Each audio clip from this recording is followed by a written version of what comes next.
I was going to rush to a yes because on the surface, the answer is yes. You see, Kawhi struggled, PG struggled, and the Clippers barely lost. Yes. To me, that rings true for, if we barely lost and PG goes 4 for 17, we barely lost and Kawhi doesn't even have 30, we can beat these boys on any given night. Gucci.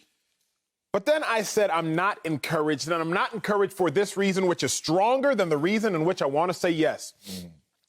The issues that plague them against the Dallas Mavericks are the same exact identical issues that are plaguing them in this series. Okay. Let me take y'all back somewhere y'all haven't been, but Marcellus has been. After every Sunday in the NFL, on Monday, you watch tape. At a minimum, on Tuesday, you're watching tape as a team. Yep. And the reason you are watching tape is for one primary objective. Whatever you messed up in that Sunday, fix it and fix it quickly. Because other opponents are watching what you messed up on that Sunday, and they will run the exact same thing that caused you an issue.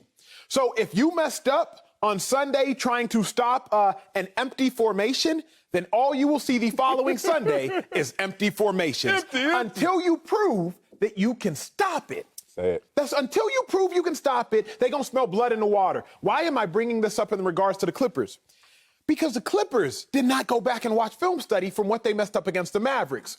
Against the Mavericks, Excitement. They could not stop a single and solitary scorer, Luka Doncic. They couldn't stop him. Okay. We saw Luka put up over 40. We saw Luka put up over 30. We saw Luka average 35 points per game, the youngest player in NBA history to average 35 over a series. The Clippers proved they could not stop a solitary scorer. Against the Mavericks, the Clippers proved that, Paul George, you can go cold for long periods of time. And Paul George, through 3 quarters, you had 7 points. You proved against the Mavericks, Paul George, that we can't necessarily trust you throughout the duration of a series. And once again, game 1, you proved that. Against the Mavericks, Kawhi, you showed us that sometimes you'll take the challenge of guarding the best offensive player, like Luka. You shut him down. Game 6, you shut him down. At times you shut him down game 6, and at times you shut him down game 5. Kawhi, you also showed us against the Mavericks that sometimes as a scorer, you'll just waver and wane. Remember game 1, you didn't really do much. Game 2, though, 41 points. Beast. But then you didn't really do much in other games. All the issues, Sel, that we saw against the Mavericks, we are seeing now against the Clippers. I'll end my first lap with a track reference, a lap reference. Yes. So, in the prelims of a 400-meter race, One Lap America, in case you haven't been watching our show previously, in the prelims of a 400-meter race, you can afford to get behind early if you know that your competition is lesser than and you can put on a good sprint in the last 100 meters or so and catch them. You can do that in the prelims because your competition is lesser. But in the semifinals, when you're facing better competition, you understand you can't let somebody get too far ahead of you. Because what worked in the prelims, you being able to turn it on in the last 100 meters and catch them and still win, does not work against better competition. Against the Mavericks, Clippers, you can afford to go down 2-0. Because realistically speaking, they're not that good outside of Luka. Their second best player was no second best player at all in Kristaps Porzingis. So you're going to do that to Hardaway Jr.? Go do that to Hardaway young Jr. man. is not supposed to be the second best player on the He wasn't supposed to be, but he played it. But he did. Okay. But it was not supposed to be his job. Kristaps was making $150 million over like his 5-year deal. Facts. So you can afford to give the Mavs a huge 2-0 lead and be up 32-11 in game 3 because you know you can still outkick them. But you cannot outkick this Utah Jazz team if they get too far ahead. For that reason, Sel, the reason that the Clippers did not fix their errors from one series to the next is why I'm not encouraged. Okay, you're not encouraged. Should I be encouraged by the Mr.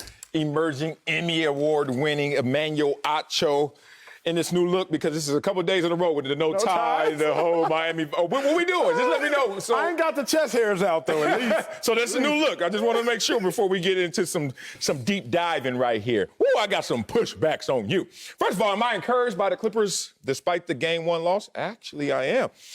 And it's weird because I thought I was just protecting my emotions. I thought I was just going through battered syndrome because, you know, my Clippers, this is the second round, as far as we go. So I was like, am I putting my emotional mattress down on the ground already and just cushioning this fall? Talk to me, Sel. This is where we lay. This is where we play. No, I actually felt encouraged. And you know me, 2 things going to happen when the Clippers play. Yes, sir. I'm about to tweet, IG something. Yes, sir. And then also look at my real phone for the real homies who blowing me up, and we talk gangster. Now, I had nothing but comebacks which was surprising me, which let me know I am encouraged by this. And you even said it. Your first response was, I'm encouraged by the loss. No doubt.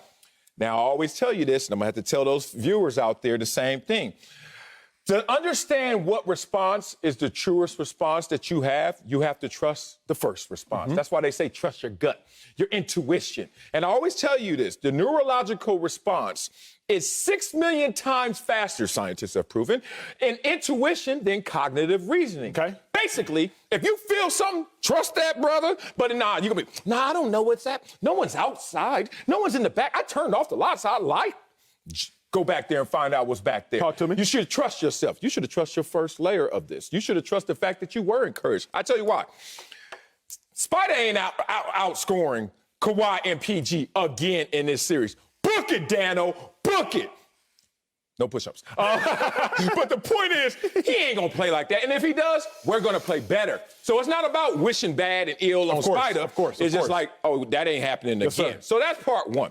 Part two is we lost in logistics. I saw an article in The Athletic, great article, talking about the Clippers' last 5 days. Forget that they just came off in the emotional spent series in the Game 7 against the Dallas Mavericks.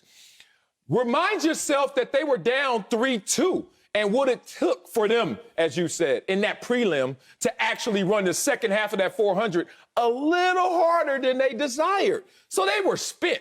Okay. They came into this game spun, as Coach would say, and still was jogging and beating this team. Now, this team didn't have Mike Conley. I understand that. This team also shot their worst field goal percentage of the playoffs. Yes, I'm going to be objective up here. They shot their second worst three-point percentage of the playoffs. So they weren't even shooting well because Mike Conley wasn't there to get them in the proper position. But if you look at this in totality, the adjustments that Ty Lue will make, the fact that his dynamic duo was not dynamite, and the fact that now you get the full recovery of we're in a series, and now we're going to play against this team going forward instead of the residue of the series we just went through. Oh, the Clippers got this one. My bad. I tweeted out that we were going to sweep them. It's a gentleman's sweep. We do have manners. You are a gentleman, so I will treat you as such. So let's be fully objective, shall we? Boom. The Clippers stayed close in that game by score at the end of the game because the lead they took at the middle of the game, 10-point lead at halftime. But as I look at it, you brought it up, and I'm going to really massage it deep into everyone's minds. Dump it out. The Jazz were 0 for 20 during a 9-minute stretch on field goal attempts, meaning they missed 20 straight field goals. Facts. That hasn't happened for the Utah Jazz in the last 25 years. That's since we started recording the stat. That hasn't happened in the National Basketball Association since October of 2017, the Portland Trail Blazers. So the Utah Jazz quite literally did something they have never done since recording stats and hasn't happened in the NBA in 3 years. The Clippers, however, did the same thing they did just 2 games ago. Same thing they did just Game 7. They let a baller go out there and ball and outscore their 2 leading scorers, and they let PG fall asleep at the wheel for the beginning of a game. I'm comparing outlier to norm.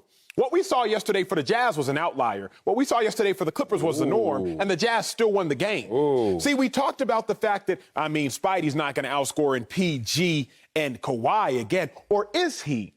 Spidey averages 34.4 points per game in the playoffs over the last 2 postseasons. I will say it again. Spidey Mitchell averages 34.4 points per game over the last University of Texas.